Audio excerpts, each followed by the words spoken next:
على سید الانبیاء والمرسلین اما بعد. عزیز ساتھیو، آج ہم آپ کو ایک ایسی دعا بتلائیں گے جو کہ رسول اکرم صلی اللہ علیہ وآلہ وسلم کی زبان نبوت سے وہ الفاظ جاری ہوئے، اور اس دعا کے اندر 4 فائدے ہیں.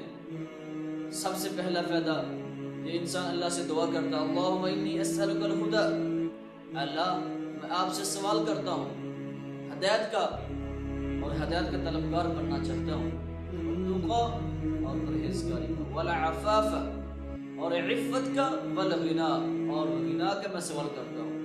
اس دعا کے اندر 4 مخصوص فائدے ہیں.